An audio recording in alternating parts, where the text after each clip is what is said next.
Coming up on Locked On NBA Daily. Which teams are we all sleeping on, and which contender should we be taking way more seriously heading into the season? Plus, we jump into the rotation lab to figure out the new look Phoenix Suns and how the Blazers can build around the backcourt of Ja Morant and Damian Lillard. Locked On NBA Daily starts now.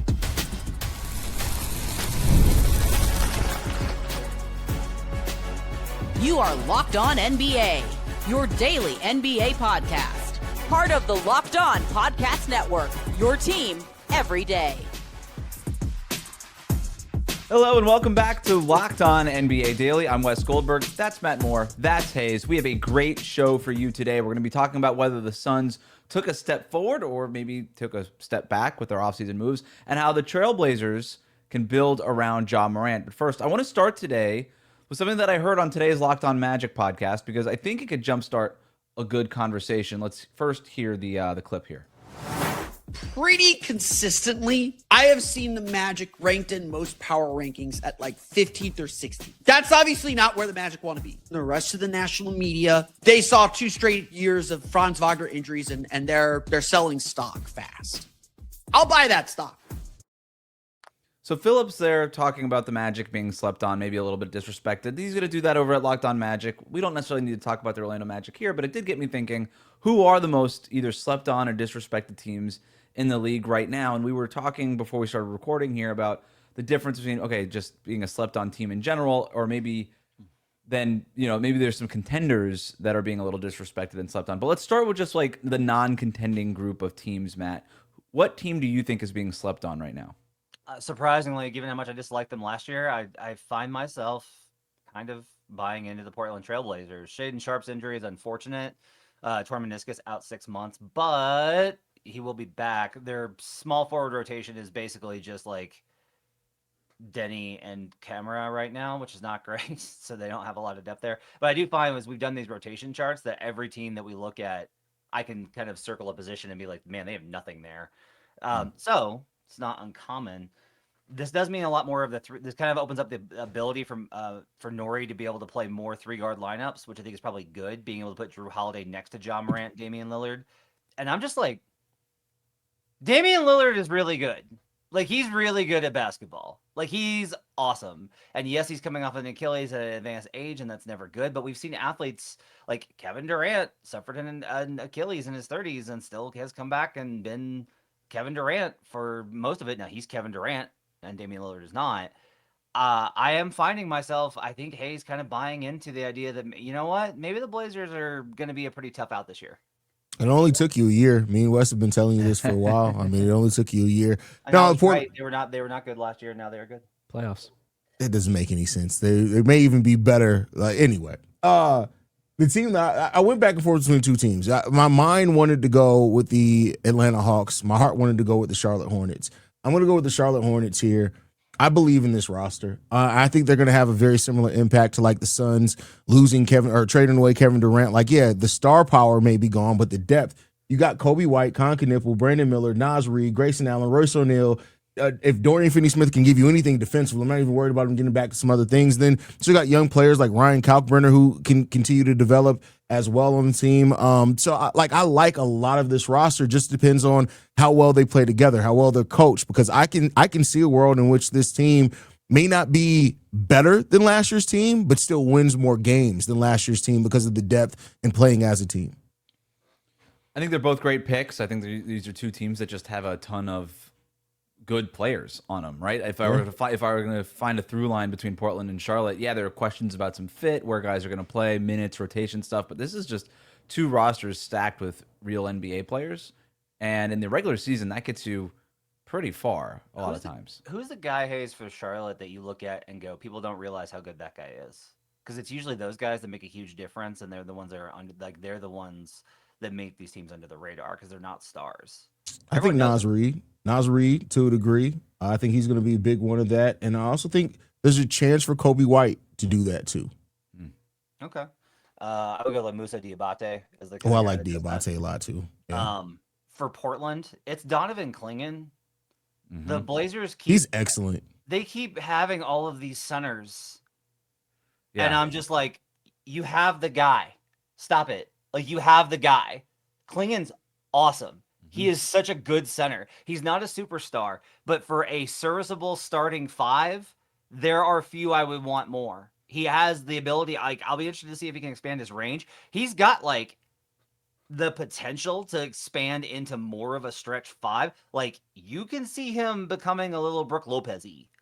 Clingan may end up being the perfect center for a top heavy roster. As far as like, because if he grows offensively, great. But even if he doesn't, let's just say he just stays what he is offensively. He is such a difference maker on the defensive side of the ball that I think people really don't understand to the level that he is. My one note for Donovan Clingan is he should go out and hire Walker Kessler's PR team. Because all the love that Kessler gets, like Donovan Clingan should be getting that love right now. All right.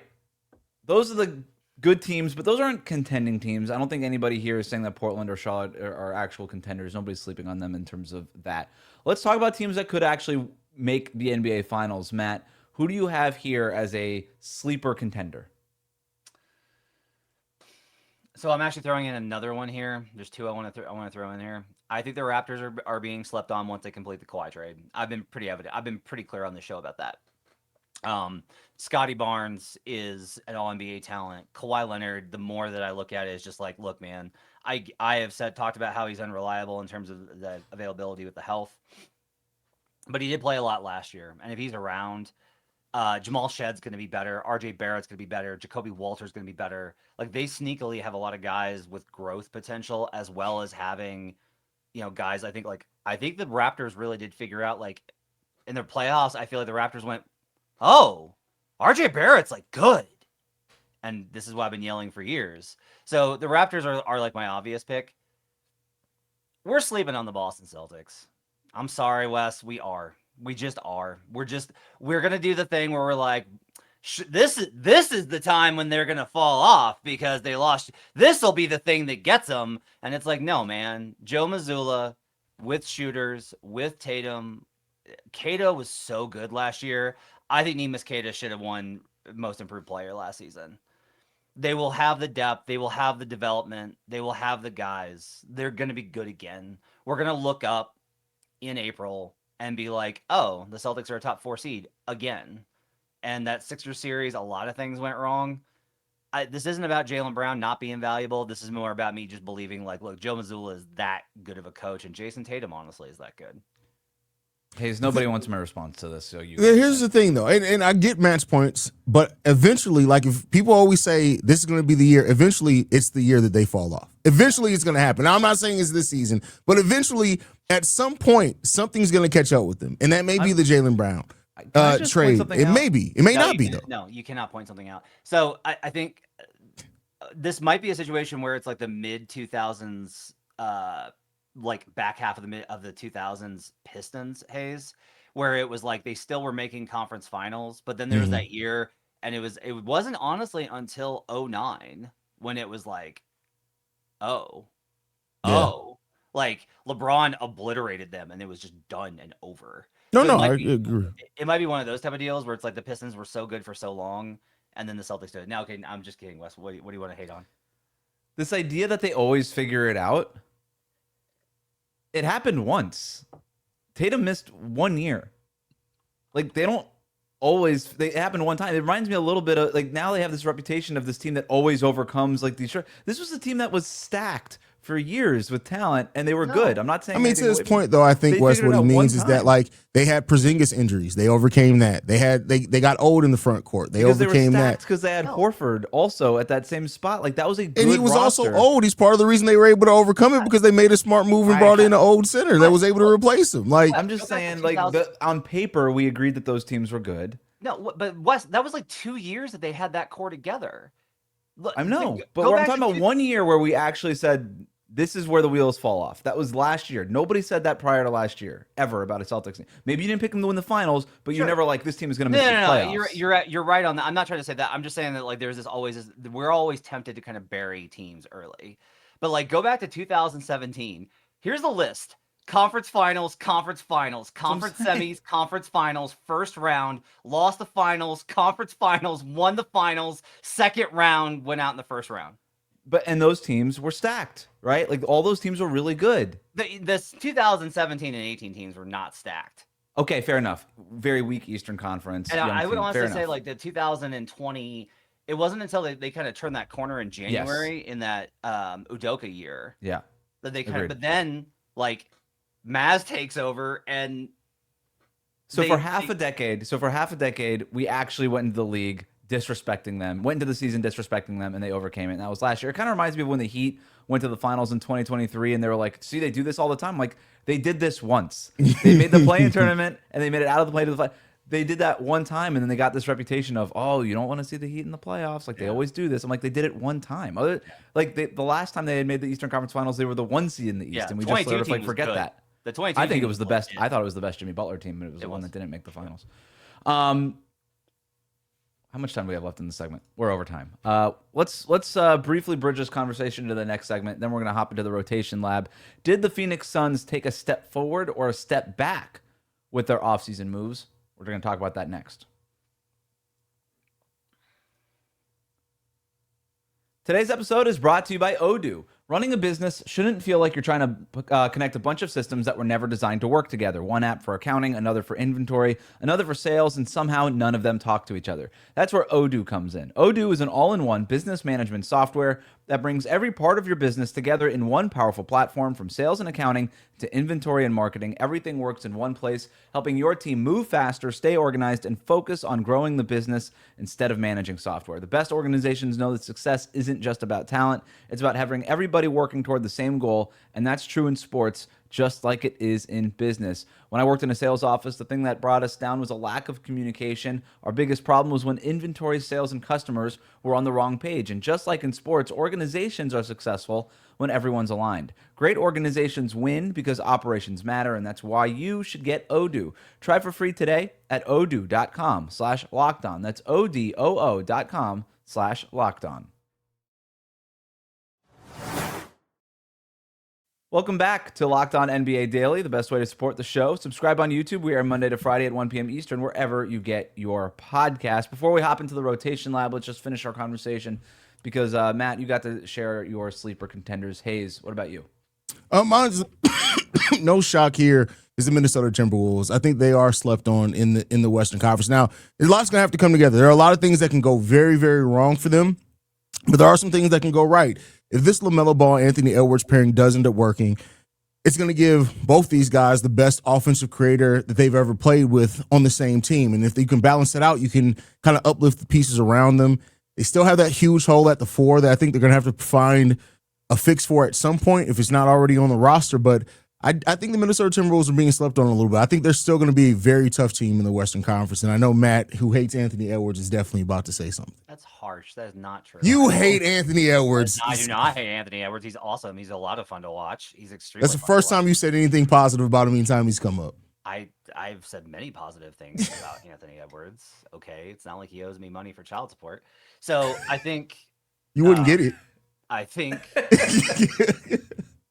I have a lot of I have a lot of questions about this team that make me nervous.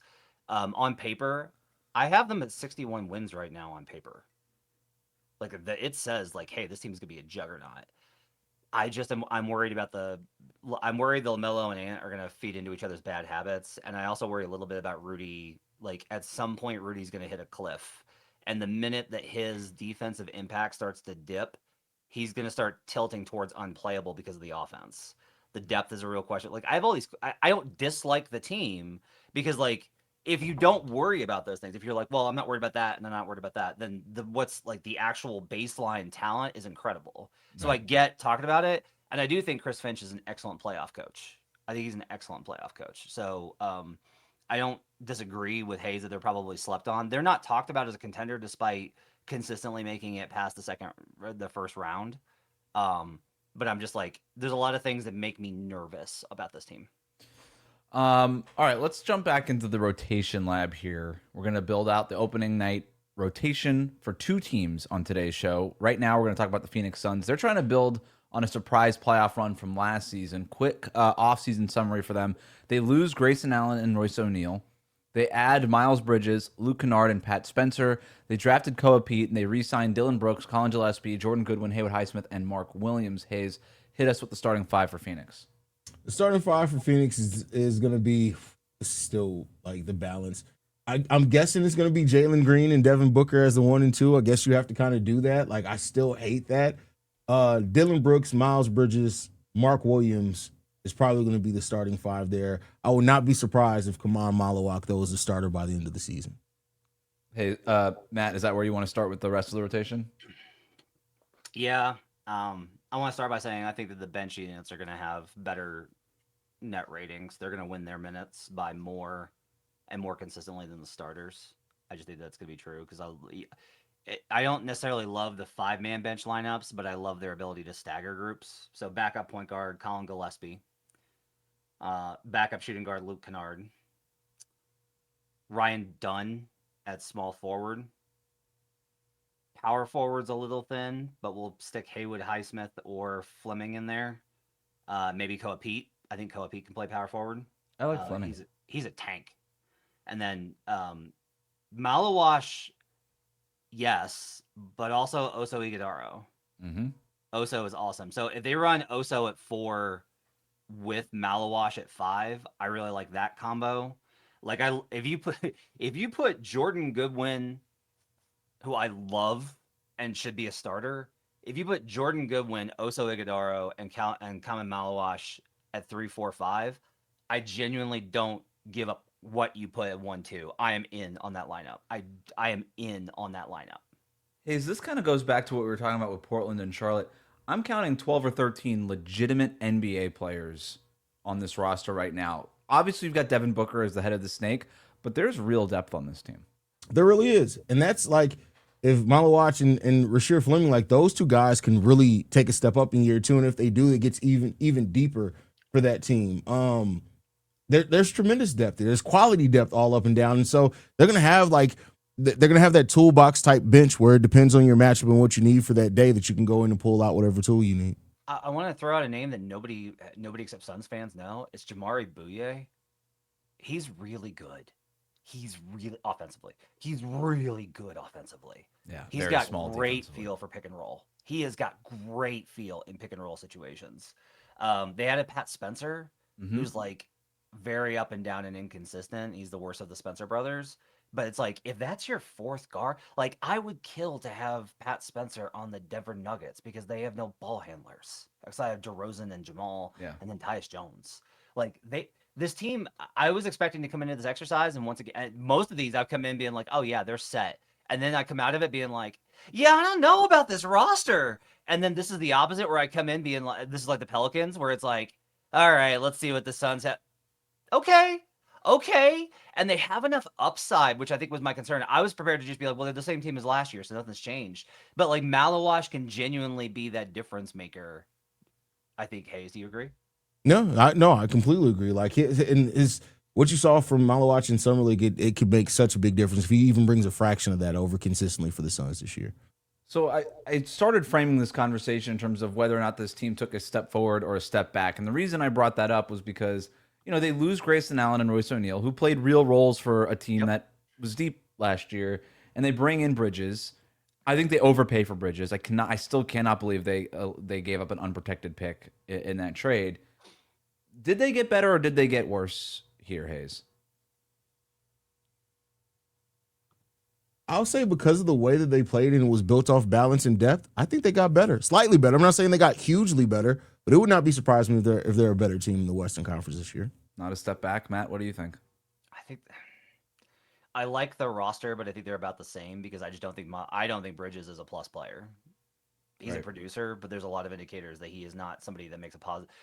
I want your power forward to be, unless he is a superstar, I want your power forward to be an impact guy. I want him to be a connector, a guy that defends, a guy that does all of the necessary stuff, and all of the stuff in Charlotte indicated that Miles Bridges is not that.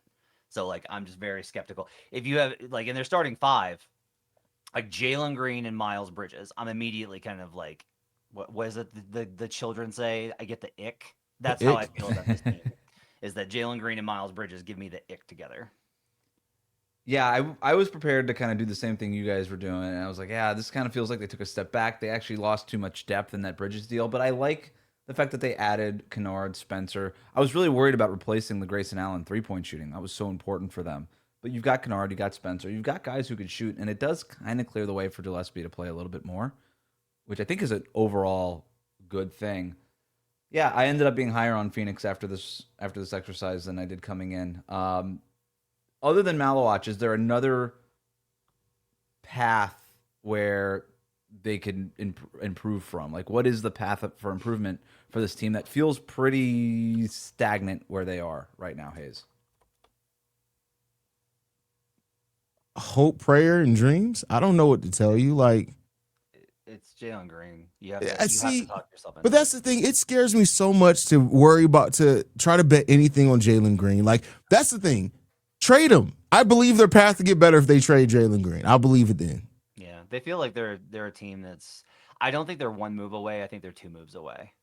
But like, I will say this: look, they made the playoffs last year with Booker having a garbage year. Like, Devin was not good by his standards last year. I think Devin played really hard. I think Devin played with a lot of joy. I think Devin played good defense. But Devin was not good by his standards offensively last year. And Green was in and out with injuries, right? A lot of, and their center rotation is always kind of like, there's a lot of ways that this goes better for them. But I'm just like, I agree with Haize that you wind up being like, we're pinning our hopes on Jalen Green and Miles Bridges. Can I give you my favorite fake trade that happens in the middle of the year? Ooh, please do. So I do think they're one half season away of a good, like one good half season of Jalen Green away from trading Jalen Green. Like, they just need to get the proof there, like get it on tape and then trade him so that somebody else can believe in Jalen Green. Jalen Green for Kyrie Irving in the middle of the year. Ooh. Dallas gets younger at that spot. Kyrie and Devin Booker together. I love it for the Phoenix. I hate it for Dallas.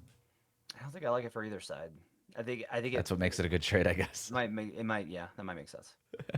The Blazers, they already made their big swing for Ja Morant. How can they build around him and Damian Lillard together in that backcourt? We're going to talk about that next.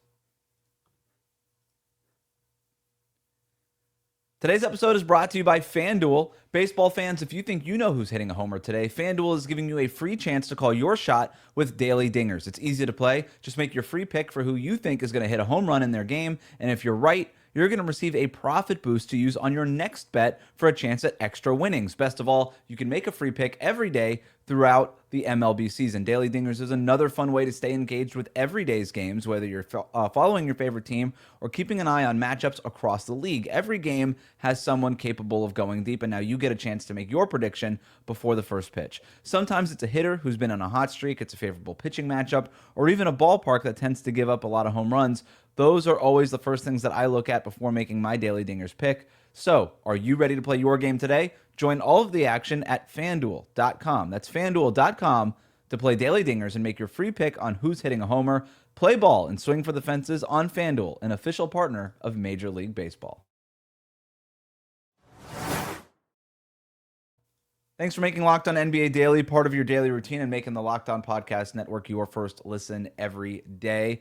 We're hopping from one rotation lab to another one. This one is about the Portland Trail Blazers. Quick offseason summary. They lose Jeremy Grant, Chris Murray, Matisse Thybulle, and Blake Wesley. They add Brandon Carlson, Ja Morant, Micah Parter, and Jeremy Sochan. They also re-signed Robert Williams. Matt, hit us with the starting five. Kind of interesting one. Yep. Let's go with Ja Morant at point guard, Damian Lillard at shooting guard. Denny Avdia and Tumani Cameron are basically combo forwards here, 3-4, and then Donovan Clingan at the 5. Yeah, that's the most sensible starting five. Yeah. So then where does that leave the rest of the... Wait. I just want to ask this question for the exercise. What's the best, Haize, regardless of star power or whatever, what's the best starting 5? Well, what's the best combo they can put on the floor? It's The probably best combo they can put on the floor? It's probably Drew Dame, right? It's Drew Dame, yeah. It's Drew Dame. Okay. Unless Over Ja Morant? gets back No to Morant? old Ja. So, but as far as the bench rotation, Drew, definitely. Robert Williams the third. He's going to play the backup big. Scoot's going to play. So Scott throw Scoot in there. Krejcik. Crushy. Yep. And